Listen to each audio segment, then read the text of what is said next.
Eu preciso muito dar um nome pra essa série de análises de jogos que ninguém jogou e provavelmente nem sabiam que existiam. Algo tipo Hipster Gamer, uma benção e uma maldição.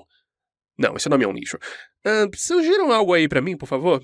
Uns meses atrás, eu comecei a usar o meu conhecimento fluente de japonês e definitivamente não a ferramenta de tradução automática do emulador RetroArch para enfim jogar jogos japoneses não localizados ou fan-traduzidos que eu sempre quis jogar. Tem sido uma experiência simultaneamente mágica e destruidora de sonhos. Após anos fantasiando, eu descobri que alguns desses jogos eram um lixo, e por isso ninguém traduziu eles. Mas há exceções, e esse foi o caso do jogo que nós não vamos cobrir neste vídeo. Um título da Namco pré-Bandai Namco chamado Venus and Braves, Majo to Megami to Horobi no Yogen, de 2003 para o PlayStation 2. Eu pretendo fazer um vídeo de Venus and Braves algum dia, então não vou passar muito tempo falando dele, mas, cara, que jogo interessante, eu fiquei maravilhado com ele. Tão maravilhado que não gravei nenhum segundo de gameplay, então para esse possível futuro vídeo eu vou ter que jogar ele de novo, e eu tenho preguiça disso.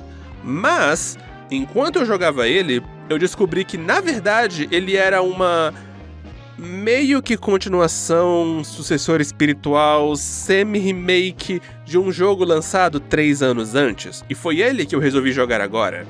E gravar dessa vez. E cá estamos. Seven Molmorth no Kiheitai, ou Seven, a Cavalaria de Molmorth, em tradução livre, foi um jogo da Namco lançado para o PS2 no ano 2000. O primeiro ano do PS2, logo, foi um dos primeiros jogos do PS2. Ele geralmente é classificado como um RPG tático, mas na real ele é meio complicadinho de classificar, como vocês vão ver mais à frente. Assim como seu sucessor, sobre o qual eu vou evitar falar muito por hora, ele é interessantíssimo e eu quero muito falar dele pra vocês. Nossa história se passa em uma terra fictícia chamada Aclarinde. Nela, 1 milênio antes do presente, o mundo estava à beira da destruição, ameaçado por demônios terríveis, quando então, 2 anjos desceram do céu e selecionaram 7 heróis para deter os demônios, dando a cada um uma pedra mágica para tal feito. E eles de fato fizeram isso, selando os demônios e trazendo paz e prosperidade para o mundo. Mas infelizmente, no presente, o lacre começou a perder força, e mais demônios estão aparecendo por toda a Aclarinde. Nosso protagonista é um jovem aprendiz de cavaleiro do reino de Almethela. Eu chamei de Sago, estacionado em um pequeno vilarejo chamado Molmorth para um exercício de treinamento ou uma coisa assim. Deixo observado que a ordem de cavaleiros dele não é lá grande coisa. No vilarejo, ele faz amizade com um autoproclamado cavaleiro da vila, um menino heróico, porém meio burrinho, chamado Val, ou Bal. Eu não achei as romanizações oficiais desses nomes, eu tô indo na fé, que quer investigar um barulho estranho que tem ouvido na floresta próxima. O comandante dos cavaleiros não tem interesse nisso, mas o aprendiz resolve ajudar mesmo assim. Daí os dois vão lá e não encontram necessariamente a fonte do barulho, mas encontram uma misteriosa menina desmaiada. Após mais alguns problemas da vila com monstros e dos cavaleiros, menos o aprendiz, deixarem o lugar, a menina enfim acorda e finalmente nos dá a trama. Ela se chama Fiuria, Phil, e é filha da bibliotecária oficial da Igreja Calderon, e está em uma pequena jornada. A mãe dela, durante suas pesquisas, aprendeu sobre a existência das 7 pedras mágicas que os heróis lendários usavam, que no decorrer desses 1000 anos deixaram de ser história e viraram só lendas, e disse que, ao reunir as 7, seria possível acabar com os demônios de novo, o que é uma coisa muito boa. Ela achou uma das pedras e mandou a filha para ir atrás de mais, só que nenhuma das duas sabia que a pedra era almejada pelos demônios também, que foi o que levou a Phil a ser atacada na floresta e desmaiar, e um monstro a atacar Molmorth. Obviamente, Val e o aprendiz imediatamente se oferecem para acompanhar ela na jornada. E após ver a covardia dos cavaleiros, Val e o aprendiz inauguram seu próprio exército de justiceiros, que eles chamam de a Cavalaria de Molmorth. Como os observadores próximos observam, o Cavalaria foi escolhido só por soar legal, porque ninguém monta cavalos nesse jogo. Eu acho que cavalos nem existem nesse universo, que vai ganhando cada vez mais seguidores no decorrer da aventura. E esse é o resto do jogo. Nosso trio de intrépidos heróis viaja por Aclarinde em busca das 7 pedras mágicas, resolvendo problemas no caminho e sendo constantemente sabotados por demônios. O enredo de Seven é super típico, eu tenho que ser sincero com vocês. Até pros anos 2000, um trio de crianças que precisa rodar o mundo pra reunir MacGuffins já era bem passé. E o jogo não tem aquele tempero que faz esse tipo de história se destacar. Interações legais entre os personagens, drama interpessoal, reviravoltas inesperadas, nada disso. É tudo bem direto. Se você é versado nesse tipo de história, você já viu essa história antes. Dito isso, ela é apresentada com muita classe, cara. ようやくたどり着いた騎兵隊の前に大きな石の壁が立ちはだかりました。驚いたことに壁は山全体を取り囲んでいます。これでは山に近づくことはできません。途方に暮れる騎兵隊の目にふと街の明かりが映りました。 Eu vou falar mais disso já, com relação à apresentação visual, mas tudo tem esse ar simultaneamente inocente e melancólico. Um persistente otimismo, mesmo em meio a uma atmosfera opressora. É um negócio bastante artístico, é muito bonito. Tipo assim, eu provavelmente vou esquecer todas as batidas dessa história, mas eu nunca vou esquecer o clima dela. Faz sentido isso? Bom, faz sentido pra mim, e eu acho isso bem digno de mérito. Pode não ser ambicioso no enredo, mas é ambicioso no modo como conta o enredo. Ah, e também é legal que o final não é 100% um típico final feliz, mas eu não vou entrar em detalhes. Sei lá, vai que a Namco anuncia um remake surpresa desse jogo amanhã. Mas mais especial que isso é o que dá pra ver claramente nesses clipes que eu tô mostrando. Mano, olha essa direção artística! Olha isso! Olha esses esquilos passando pelo primeiro plano! Olha essa manada de monstros alçando voo! Olha o estilo dessas cutscenes! Olha como esse monstro é uma fumaça presa numa garrafa e a garrafa quebra e vira o rosto dele! Olha como essa cidade é desenhada! Cara, da primeira até a última cena desse jogo, eu fiquei direto assim, tipo, olha isso, caralho, olha isso, olha isso! É tão estranho e bizarro e lindo de doer. Cara, ele clicou comigo de um jeito que eu nem consigo explicar direito. A estética do jogo é pautada na ideia de que isto é um conto, sendo lido por uma mãe como história de Niná. E pra representar isso, tudo parece saído de um livro pop-up infantil. Os cenários são todos deformados e têm proporções ilógicas, os elementos no primeiro plano parecem recortes de papel, e os personagens e monstros são sprites pré-renderizados, com sombreamento detalhado para parecerem bonecos, marionetes, alguma coisa bem manual. Isso foi no ano 2000! O PlayStation 2 estava lançando, sei lá, aquele jogo de Orphan. O jogo que isso mais me lembra esteticamente talvez seja o Moon Remix RPG Adventure, mas não, é muito mais marcante do que o visual de Moon. E quando você chega na última dungeon, mano, olha isso! Olha esses riscos de lápis, olha essas escadas que vão pra parede, olha esse retrato aleatório do protagonista no fundo. Ok, isso é estranho. Olha essa sala que parece um rascunho! Isso é tão foda, eu não sei se eu tô comunicando isso direito, esse jogo é lindo pra cacete, como ele não é mais conhecido, eu não entendo! E é tudo complementado por uma trilha sonora linda e atmosférica. Ela não é tão boa quanto poderia ser, porque tem um aspecto bem artificial, bem mid nos instrumentais dela, mas as composições em si são bem fortes.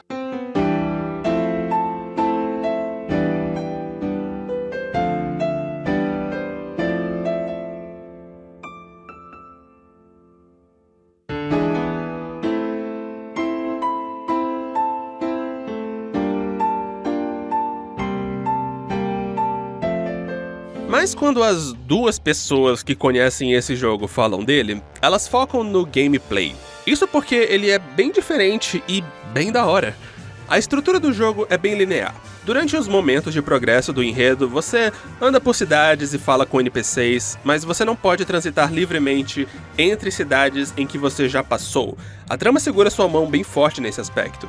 E todo capítulo, por assim dizer, culmina em uma dungeon, por assim dizer. Elas são bem diferentes das típicas dungeons de RPGs. Não tem baús ou encontros aleatórios, nem nada parecido. Cada uma só tem um número fixo de inimigos que você encontra e tem que vencer. E não são particularmente labirínticas, elas realmente são mais um corredor da Elite 4 de Pokémon do que qualquer coisa. E é aí que chegamos no recheio da coisa, o sistema de batalha de Seven. Então, nesse jogo, todo inimigo é enfrentado sozinho por um esquadrão de 7 unidades que você escolhe, que são posicionados numa grade 4x3.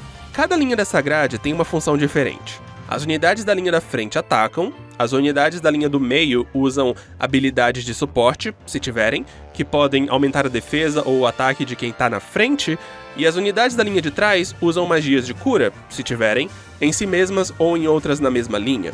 Ao fim de cada turno, você tem a opção de manter a formação como está ou rotacionar ela. A linha do meio vai pra frente, a de trás vai pro meio e a da frente vai pra trás. Existem vantagens e desvantagens para ambas decisões, então a luta inteira é essa batalha estratégica. Montar a formação perfeita, na posição perfeita e rotacionar ela só nas horas perfeitas para vencer. Ah, e por sinal, se qualquer membro da sua equipe morrer, você perde imediatamente. Parece um negócio bem cruel, mas felizmente praticamente não tem punição por morrer nesse jogo. Porque Seven não tem dinheiro, ou itens, ou levels. É quase como se fosse mais um puzzle nesse sentido. O objetivo é mais você analisar o comportamento do inimigo, que é explicado pra você no começo de cada luta, e as habilidades das suas unidades pra resolver o enigma pra vencer a luta. E eu sei que falando assim parece complicado, mas eu juro, depois que você pega o jeito, vira segunda natureza, fica automático, você decora muito fácil quem precisa defender quem aguenta mais dano ou causa mais dano, que inimigos dão mais trabalho e por aí vai. E se parece que pode ficar repetitivo, não!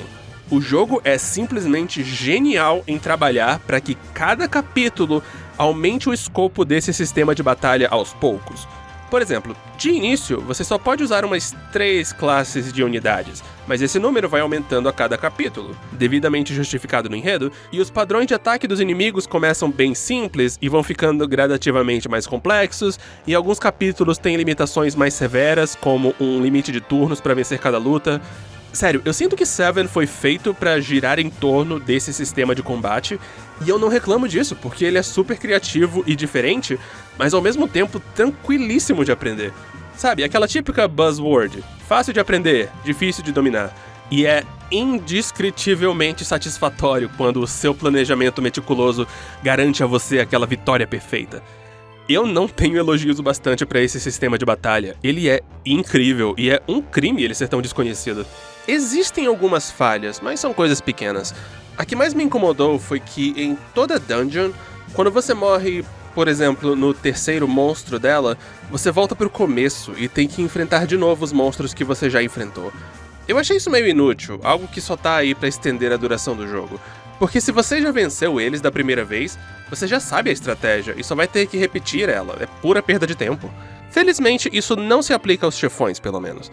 Fora isso, eu senti falta de mais coisa pra fazer nas cidades do jogo. Os NPCs com que você fala podem expandir um tiquinho o lore do mundo, mas não oferecem sidequests ou eventos engraçados, nem nada assim, fazendo o jogo parecer ainda mais linear do que ele já é. E por fim, mais à frente, é introduzido um sistema de envelhecimento das unidades. Todas elas têm idades listadas, e a partir de uma certa idade, que difere para cada uma, elas começam a ficar mais fracas. Só que na campanha, só 2 anos se passam, então não é como se isso tivesse muito impacto. Mas sério, essas são pequenas reclamações, é difícil pra mim listar mais. O jogo não é muito longo, eu levei 15 horas pra zerar, e eu demorei pra caramba lendo o japonês, provavelmente dá pra zerar em umas 12. Então o sistema de batalha nunca fica enjoativo, e, com os desafios constantes, sempre fica divertido. E depois que você termina o jogo, surpresa, tem mais jogo! E não só isso, como é praticamente outro jogo. Então, ao fim da história, spoiler, a cavalaria meio que se desfaz. E depois que você zera, você libera um novo modo de jogo chamado Almethela no Nendaiki, ou, traduzindo, As Crônicas de Almethela. Se passando após o fim da campanha principal, nele você é um novo guerreiro aleatório, que coincidentemente tem o mesmo design do protagonista da campanha principal. Coincidência louca essa, né? Que é convocado para montar uma nova cavalaria e sair por aí, salvando vilarejos de monstros. E esse é o cerne desse modo. Você recruta seus próprios aliados através de um sistema meio chatinho de explicar, e você anda pelo mapa do continente, que só aparecia em cutscenes na campanha principal, lutando contra monstros que atazanam as várias cidades do mapa. Mas a mudança revolucionária aqui é: a cada passo que você dá, um dia se passa. E como eu falei ainda agora, com o passar dos anos, as unidades vão ficando mais fracas, então você sempre tem que ficar renovando as suas unidades. Além disso, o ataque de cada monstro só permanece por uma certa quantidade de dias. Se passar disso, eles desaparecem e você perde reputação. E se você perder reputação demais, fim de jogo. E além disso, o jogo não termina mais quando uma unidade sua morre. Agora, só o que acontece é que ela morre. É isso aí, esse jogo tem permadeath, os aliados mortos não voltam. Você pode vencer uma luta só perdendo um aliado ou dois, mas você quer isso? Não vai te ferrar depois? Recrutar aliados custa tempo, meses de jogo. Você pode perder reputação enquanto recruta, além de acelerar a passagem do tempo, que deixa seus aliados cada vez mais fracos. Você quer fazer isso? É um puta negócio genial. Só mexeu um pouquinho nas mecânicas do jogo central e simplesmente resultou em um jogo totalmente novo, bem mais desafiador e possivelmente bem mais longo também. Você ganha se conseguir evitar um game over por 1000 anos do jogo. E sim, os anos passam bem rápido. É um negócio de, 10 dias por segundo, ignorando o tempo gasto lutando contra monstros. Mas ainda assim, 1000 anos, cara. Eu não teria paciência. E de fato eu não tive paciência, então não posso contar pra vocês como é a tela de zeramento desse modo. Dito isso, é um modo basicamente sem enredo. Depois dessa introdução, é só um ciclo de batalhas e você tentando não deixar a peteca cair. Puxa, seria bem legal se, um sucessor espiritual / continuação deste jogo se baseasse nesse modo, incluísse uma trama de verdade nele e expandisse a ideia pra fazer uma coisa bem única e legal. Já pensou? É realmente uma pena esse jogo não ter sido localizado. Ainda mais porque era o primeiro ano do PlayStation 2, eles estavam localizando qualquer tranqueira. Não é pra todo mundo e, como eu disse, tem um probleminha aqui e ali, mas só a direção artística me faz ter certeza de que ele seria um sucesso cult, que inspiraria um número limitado, porém apaixonado, de jogadores. Mas esse não era bem o lance do PS2, né? A Namco devia ter muito mais fé em Ridge Racer 5 no ocidente do que um RPG / puzzle. Pena, mas é a vida, eu acho. E eu termino naquela nota, né?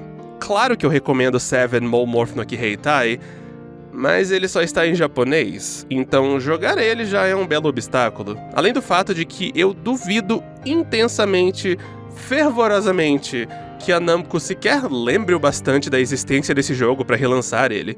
Aliás, a sequência, Venus and Braves, foi relançada no PSP, mas não o original. O que me faz achar que, se eles ainda lembram de Seven, só lembram dele como a versão inferior do mesmo jogo, sabe? Então, só posso recomendar que vocês encham o saco dos seus grupos de fã tradução de jogos favoritos pra traduzirem o jogo. Sério, não subestimem o poder de, 100 pedidos de um só jogo, sabe? Enfim, agora eu só preciso falar da excelente sequência desse jogo. Um dia. Talvez daqui 1000 anos.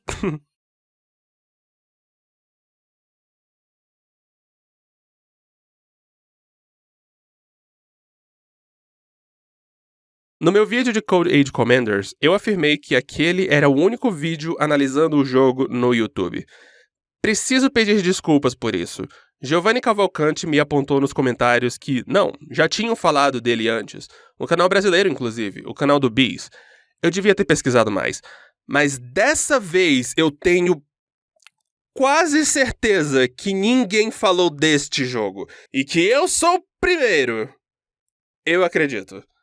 Eu vou tomar cuidado dessa vez. Eu estou bem certo, mas não completamente, que eu sou o primeiro no YouTube a falar de Seven Mole Morph no Kiheitai. E se esse for o caso... eu sou poderoso, hipster pra vida. Dá um like e se inscreve.